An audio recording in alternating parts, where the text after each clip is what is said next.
Saudara-saudara, sekarang ini banyak orang bisa memberi contoh, tapi sedikit orang bisa menjadi contoh. Ngasih contoh mah gampang, jadi contoh susah. Karena beliau manusia. Laqad ja'akum rasulun min anfusikum. Kalau kambing disuruh nyontoh ayam, yang nyuruh nyontoh kagak punya pikiran, ya kagak level. Kambing mah nyontohnya kambing, kebo nyontohnya orang, nyontohnya orang. Makanya Nabi kita orang, bukan malaikat, bukan jin, bukan dewa, manusia. Kalau manusia disuruh nyontoh manusia, itu perintah masuk akal, predispositionnya sama. Kalau disuruh nyontoh malaikat mah ribet kan. Malaikat bagaimana nyontohnya, dia mah tidur kagak, makan kagak, sama duit budak, sama perempuan kagak open, lah susah nyontohnya. Ya, Superman tuh biar hebat nggak bisa dicontoh Superman, bagaimana terbangnya, lagian pakai celana dalam di luar ban, nggak bisa dicontoh Superman mah. Nabi kita manusia utuh, cuman sungguh pun manusia, kualitasnya beda. Ini namanya basyarun la kal basyari, manusia memang, tapi jangan samain, bobot bibitnya beda. Contoh, kita nih manusia, kita tidur. Nabi kita manusia, beliau tidur. Tidur Nabi, tidur mata doang, hatinya nggak pernah tidur. Tuh bedanya sama kita tuh. Tidur kita keblek, asal tidur habis-habisan. Lagi kita manusia, kita keringetan. Nabi kita manusia, keringetan. Keringet Nabi harum wangi, bau minyak kasturi, zaman belum ada parfum. Keringet kita udah rasain aja masing-masing dah, jangan pakai dikebet udah.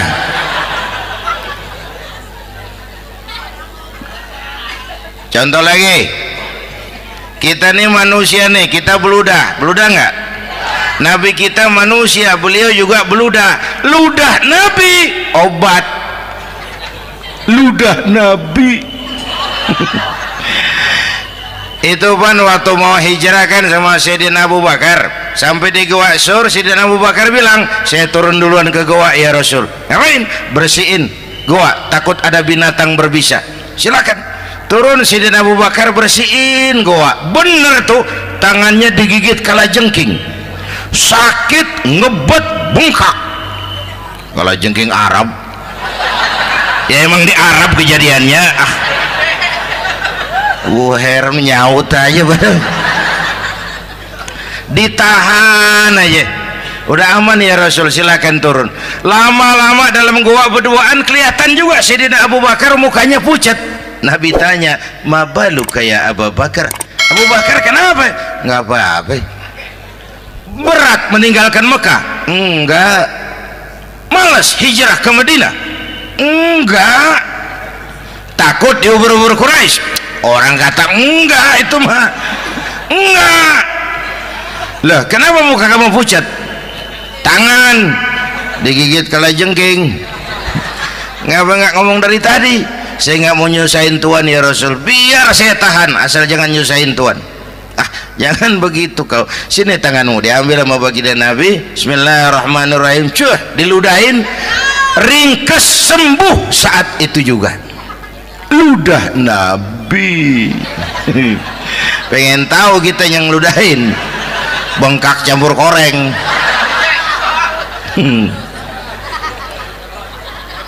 Satu tuh alasannya kenapa Nabi dijadikan contoh, karena manusia. Kalau manusia disuruh nyontoh manusia pasti bisa dong ya.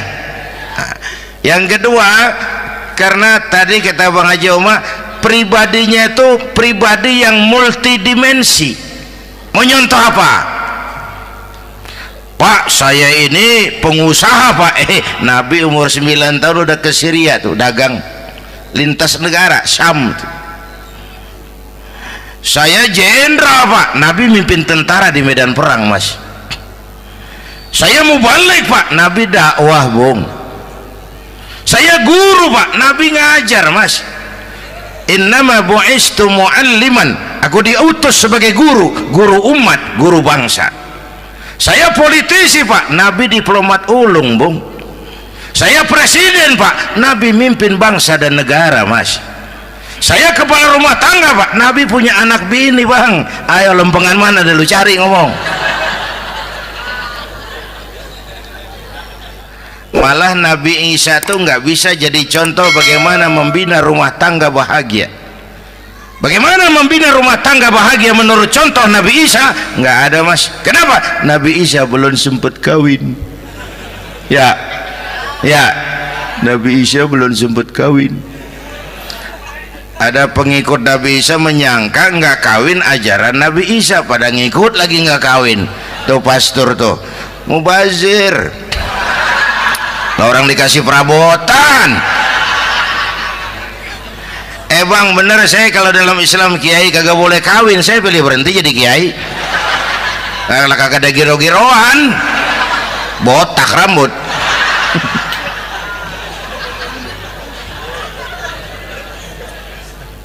Makanya Bang Haji Oma cerita poligami saya girang banget tadi. Bukan yang ngomong ahlinya soalnya.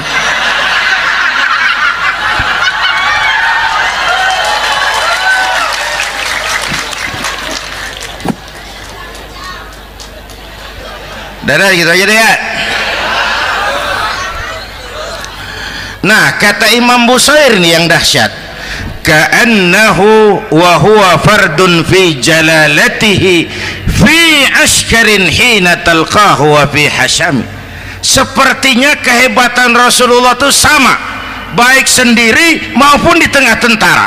Artinya begini, orang hebat banyak, tapi yang hebat di mana-mana susah nyarinya.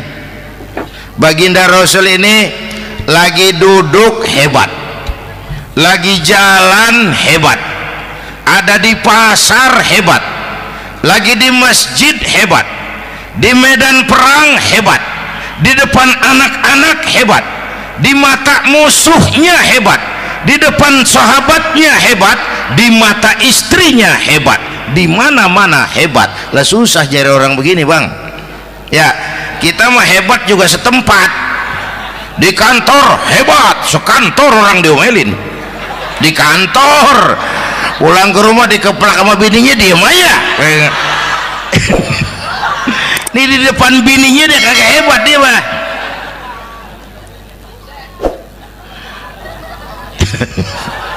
Oke, lalu kalau begitu soalnya apa yang mau kita contoh? Saya sampaikan 3 aja. Pertama, Nabi kita ini tokoh yang sejak kecil udah ditempa kesusahan. Bu, tadi kata Bang Haji, Islam mengangkat derajat kaum perempuan karena perempuan banyak melahirkan orang besar. Lihat Sayyidah Aminah, ibunda baginda Nabi, melahirkan anak pertama tanpa didampingi suami. Meninggal suaminya, sedih hatinya, remuk perasaannya, tapi tegar jiwanya. Dilahirkannya bayi bernama Muhammad, diasuhnya penuh kasih sayang, diantarnya menjadi orang besar dan memang dibesarkan oleh Allah. Itu contoh tuh Bu. Bilangin anak-anak tong, bocah Nabi ngangon kambing tong, sekolah tong, jadi orang gede. Baba lu tibang tamat SD, lu sarjana lu. Baba lu cuman jadi RT, lu jadi camat lu. Biarin malu baba lu pala jadi kaki, kaki jadi pala, asal lu terus sekolah. Bu, anak sekolahin, gelang doang digedein lu. Nih kan kita Betawi nih pendidikan ngentengin banget kotan. Udah dong, jangan tinggi-tinggi sekolah udah. Ngapa mak? Baba lu kagak sekolah hidup noh. Hidup dong, pun jamu monyet juga hidup. Bu, anak sekolahin.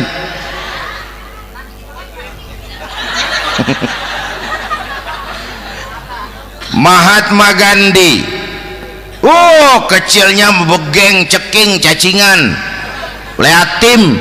Emaknya tuh, Gandhi sekolah nak, Gandhi belajar nak, Gandhi jadi orang besar nak. Kalau perlu belajar ke Inggris, biar Inggris menjajah kita. Nggak apa-apa kau sekolah ke Inggris, tapi jangan jadi Inggris nak. Jangan pacaran sama bule, jangan sentuh minuman keras. Gandhi jadi orang besar. Mahatma Gandhi tumbuh karena dorongan emak. Mak, udah yatim. James Watt, Kang Bandrek.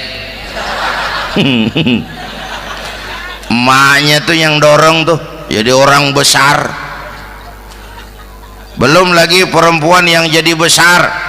Di Indonesia ada Kartini, di Jawa Tengah ada Dewi Sartika, di Jawa Barat Dewi Sartika, di Bengkulu ada Fatmawati Soekarno, sang penjahit bendera merah putih. Di Aceh muncul Laksamana Malahayati, disusul kemudian oleh Cut Nyadin, baru kemudian muncul Cut Koko, Cut Meme, Cut, ya udah tak cut lain dah.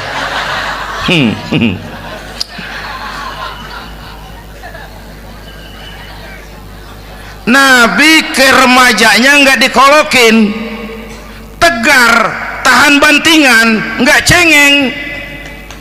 Begini bang, kalau bahasa kita nih, bahasa Betawi nih, orang mah bang kalau udah biasa susah ketemu susah nggak kaget udah. Ya kita Betawi kan masuk sudah nukangin. Susah mulu. Saya santri nih biasa makan kangkung, datang ke rumah temen dikasih kangkung, makanan gue ini mat, dikasih daging ayam lah nambah, emang apa? Orang mah kalau biasa susah enak nggak kagetan. Saya santri biasa tidur di masjid, disuruh nginep di hotel lah pules nggak? Tapi yang biasa tidur di hotel suruh nginep di masjid encok.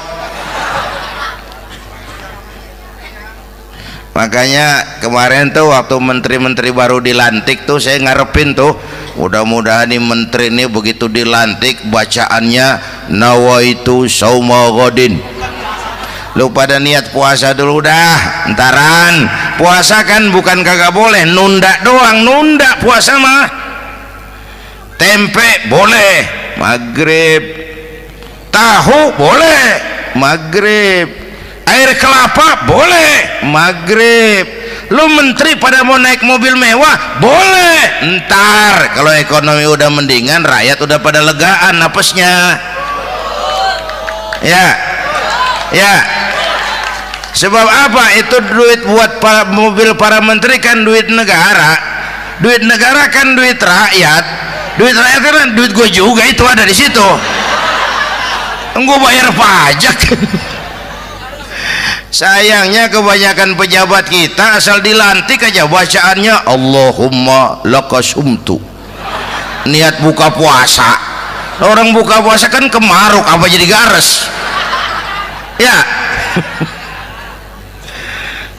Bu, jadi benar Islam mengangkat harkat, derajat, martabat kaum perempuan. Kata Bang Haji Umar tadi, dengar nggak tuh? Waktu Nabi ditanya, ya Rasul, siapa yang paling harus saya taati di dunia? Ibumu. Setelah itu ibumu. Setelah itu ibumu. Setelah itu bapakmu. Ibu 3 kali disebut, bapak.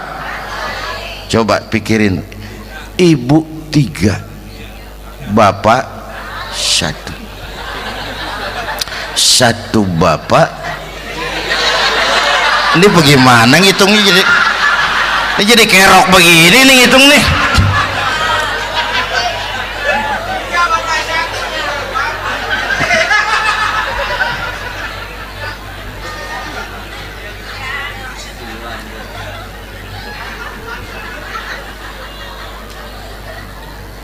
Jangan takut ngadepin susah. Hidup nih keras, kerja keras, perseringat banting tulang. Ya Bu.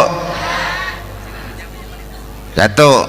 Yang kedua, contoh dari Nabi, orang yang paling bersih hatinya Rasulullah, orang yang paling baik akhlaknya Rasulullah, orang yang bahkan sudah dapat jaminan ampun dari segala dosa Rasulullah.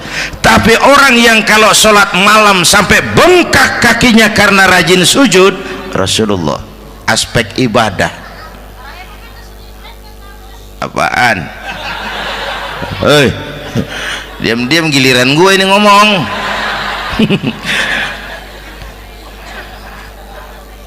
Lo ngomong lagi udah gue pulang.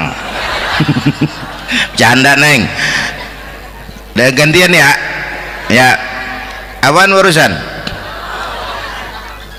Orang yang dosanya udah dapat jaminan ampun, kalau salat malam bengkak kakinya karena rajin sujud. Saya tahu di sini juga banyak yang kakinya bengkak. Semurat. Oke. Kira-kira 3 minggu yang lalu saya menghadiri haul akbar Syekh Maulana Malik Ibrahim di Gresik, haul ke-609. Dari situ saya ke Surabaya ikut zikir sama keluarga besar Tarbiyatul Qulub. Waktu zikir saya terkejut, ada kalimat yang dibaca ratusan kali menyentak perasaan saya. Kalimatnya sederhana, kita hafalah, yaitu kalimat ana Abdullah. Dibaca ratusan kali, ana Abdullah, ana Abdullah, ana Abdullah, ana Abdullah. Buat saya itu menyentak karena memperteguh komitmen saya hamba Allah, saya hamba Allah. Ah, itu mah Pak Zainuddin kan biasa, itu mah kita semua juga hamba Allah. Betul. Ayo kita bikin luar biasa. Saya mau tanya, Bapak, Ibu hamba Allah apa bukan? 3 orang. Ibu hamba Allah apa bukan? Hamba Allah. Kata siapa? Nah, kata ibu sendiri. Kalau kata sendiri pan namanya pan ngaku. Ya, orang ngaku mah boleh dong, tiba ngaku namanya juga ngaku. Cuman diakuin apa enggak kita pan belum tahu.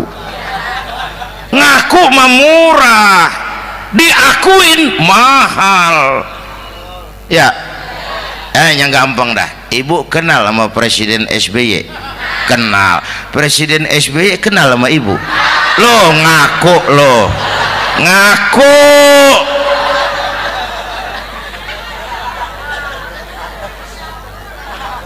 Saya hamba Allah, kata saya.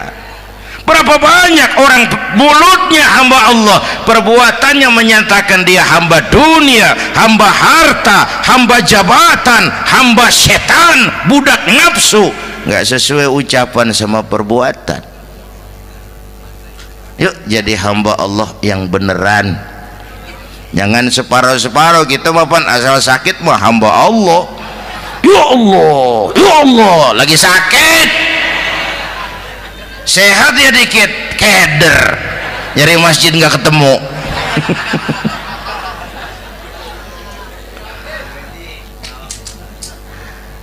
Apalagi kata Bang Haji tadi nih, kita nih kan zaman entertain nih.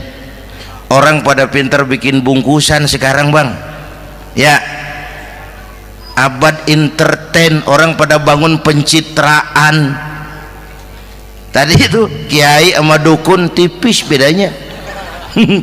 Dukun pada pasang iklan sekarang, ketik reg.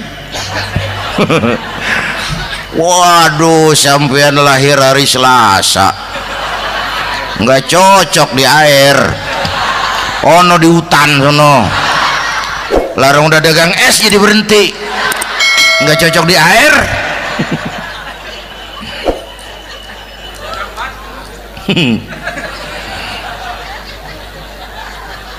Bu, Di zaman ini siapa pakai apa, siapa mau jadi apa kagak urus nih.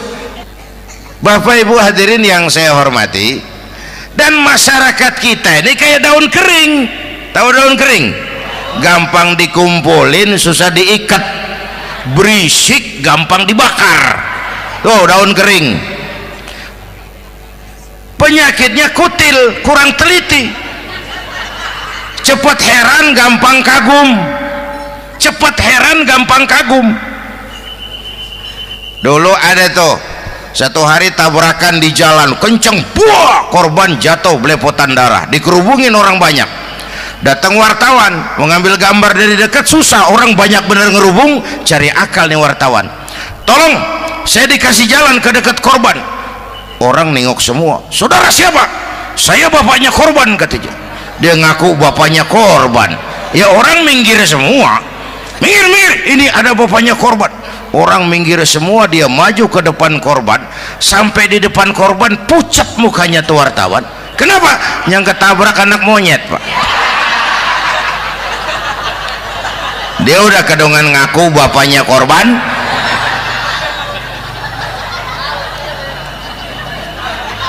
Bu, ini cerita pendek tapi pesannya lumayan nih. Kalau belum kenal bener mah jangan buru-buru ngakuin, ya. Dia kagak tahu yang ketabrak siapa, main ngakuin aja, saya bapaknya korban. Lu makan lu jadi bapak monyet, sono lu. Makanya jagain kampung kita nih, jangan kemasukan yang aneh-aneh, ya. Nabi palsu, aliran aneh, ya ini bid'ah, itu bid'ah kuno yang kayak begitu. Capek kita ngurusin begitu, udah kelewatan, ya. Yang tahlil terusin, yang kagak suka nggak apa-apa, cuman jangan ngomelin yang tahlil. Orang tahlil juga pakai dalil. Yang mabok masih banyak, yang tahlil diomelin. Kita nih kayak kurang kerjaan, akhirnya rame turu-turu kita. Padahal yang harus kita kembangkan kan rukun antar umat seagama, rukun antar umat beragama, rukun antar umat beragama dengan pemerintah, kata Bang Haji Omar tadi. Rukun antar umat seagama, turu-turu kita muslim nih kudu rukun. Beda pendapat boleh, marahan jangan, ya. Ya, tangan kanan sama tangan kiri juga beda, cuman rukun. Asal kiri gatal nih, kanan kagak diundang, dia boleh datang aja nggak rukin. Nggak ada kiri gatal kanan ngomel, lu garuk aja sendiri. Nggak, dia mah akur, ya Bu.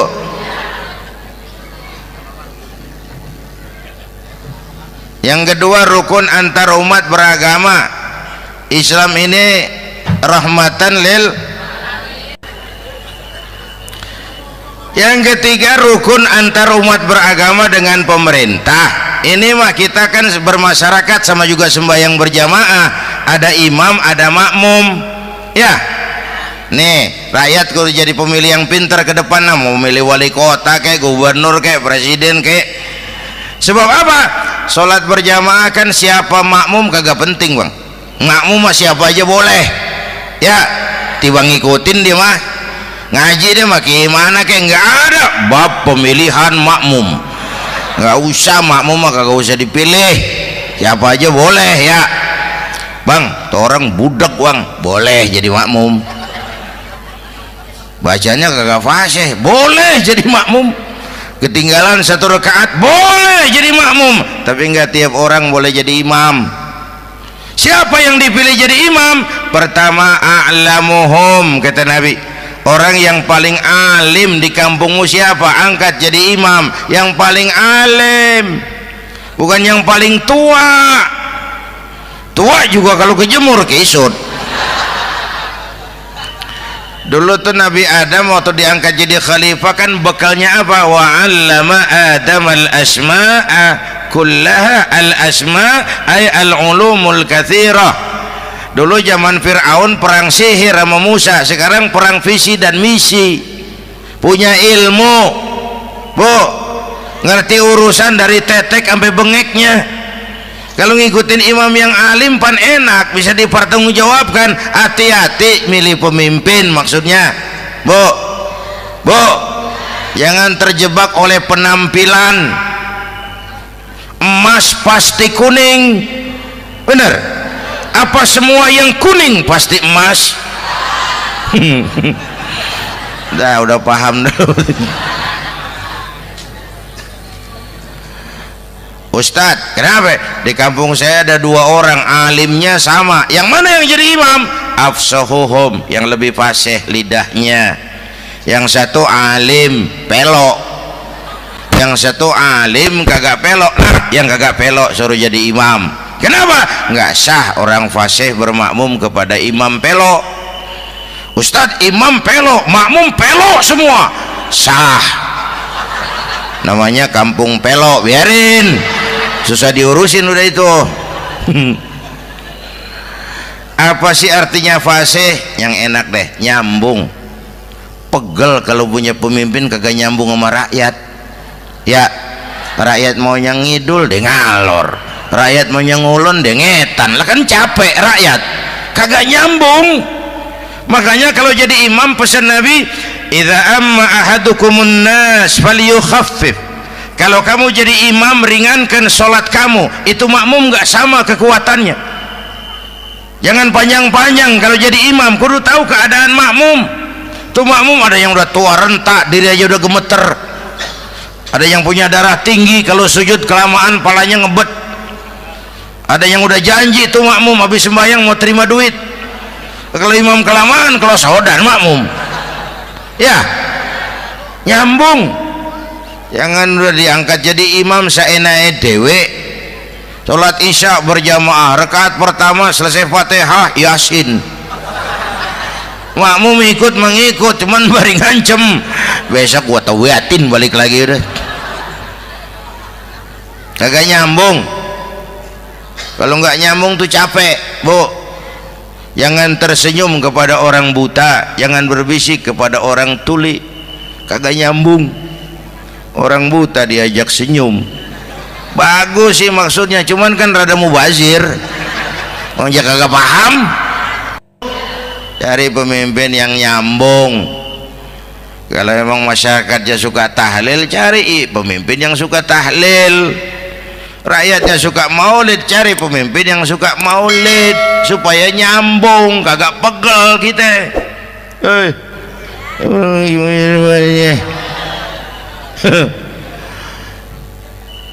Bapak Ibu hadirin, saya balik urusan kita. Nyontoh Nabi ibadahnya luar biasa. Bu, kita ini perlu Allah.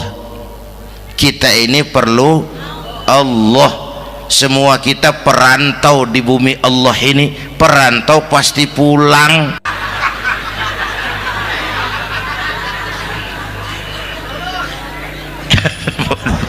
Bolot, bodoh kalau ada perantau, dia sadar dia perantau tapi nggak pernah mikirin pulang. Lebih bodoh lagi mikirin pulang tapi nggak nyiapin bekal.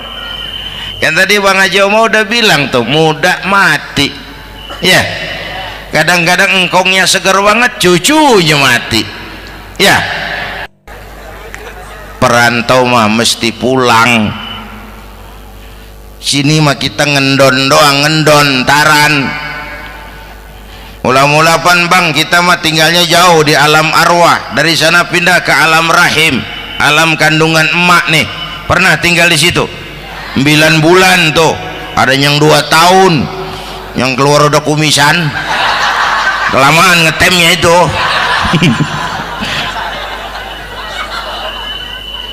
Dari sisi ini oh pantas ibumu, bapakmu, karena alam rahim, fisik dan psikis emak lebih capek dari kita bapak.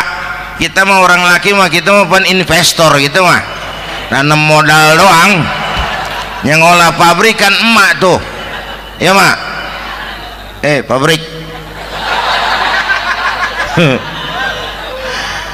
Anak-anakku remaja, pemuda yang hadir, masya Allah, emakmu, emakku, emak kita semua nih, dari mulai ngidamin kita udah kita seksa nih mana. Dari mulai ngidamin kita udah kita seksa emak nih, muntah nggak urus.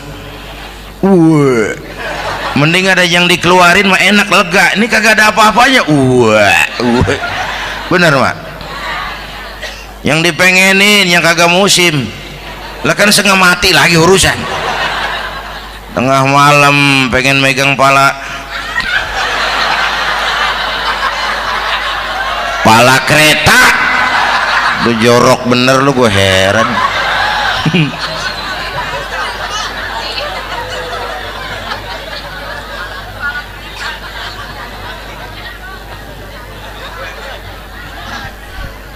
Bapak Ibu hadirin, yang ketiga terakhir, contoh dari baginda Nabi, modal utama perjuangannya adalah akhlak. Memperbaiki akhlak, pakai akhlak. Rasulullah ngajak, bukan ngejek. Rasulullah merangkul, bukan mukul. Rasulullah pakai argumen, bukan pakai sentimen. Tujuannya adalah kebenaran, bukan menang-menangan. Prinsip dakwahnya basyiru wala tunafiru, yassiru wala tu'assiru. Gembirakan orang, jangan ditakut-takutin. Mudahkan urusan orang, jangan dibikin sulit.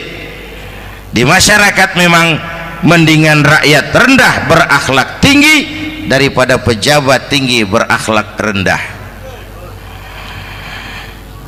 Dulu tahun 50-an orang kita kalau pergi haji ke Mekah 6 bulan. 6 bulan tuh orang udah pada lupa aja baru pulang. 6 bulan yang ada cuman kapal laut, Mekah Madinah onta, banyak rampok lagi di gurun pasir Baduy itu. Dulu orang tua kita belajar manasik, kalian belajar silat. Sekarang karena kemudahan kemajuan ilmu menciptakan Boeing memotong waktu 5 bulan, orang pergi haji cukup sebulan. Bapak Ibu hadirin yang saya hormati, oleh karena itu menjaga nilai-nilai akhlak itu penting. Kepada siapa kita harus berakhlak? Pertama, kita harus berakhlak kepada Allah. Bagaimana caranya? Jangan menyekutukannya dengan sesuatu pun. Yang kedua, jangan menyembah kecuali hanya kepadanya. Yang kedua, kita harus berakhlak kepada sesama tadi itu. Yang ketiga, kepada lingkungan. Saya dulu masih zaman ada almarhum kakek saya, engkong. Kampung saya banjir, air masuk ke rumah. Saya teriak, "Kong, banjir Kong." Engkong saya ketawa, "Biarin, bukan salah air." Habis, salah lo. Salah kita bagaimana Kong? Lah lo tempat air lo tempatin. Yang punya tempat datang ya kagak ngerti, ini tempat gua, ini di sini nggak pada lo, lah banjir. Engkong saya nggak makan bangku sekolahan, tapi wise Pak. Air kan bukan musuh, air kan temen kan kudu punya tempat. Lalu kagak punya tempat, pantas kemana dia ngayam, banjir. Ya, dulu saya remaja ngaji babul istinja, kiai ngajar makruh buang air kecil di tanah berlubang. Saya tanya, kenapa makruh Kiai? Pertama, untuk alasan kesehatan. Siapa tahu di lubang yang kamu kencingi ada gas beracun. Kalau tidak Kiai, kalau tidak maka artinya melindungi binatang yang ada di dalam lubang. Siapa tahu di lubang yang kamu kencingin ada semut sedang rapat membahas laporan Susno Duaji. Apa dosanya lalu mati dikencingin? Ini namanya rahmatan li semut. Saya mau bilang alam sekarang tidak seramah dulu karena kita juga nggak ramah sama alam. Bapak Ibu hadirin yang saya hormati, padahal watak Islam rahmatan lil alamin. Inilah barangkali sekelumit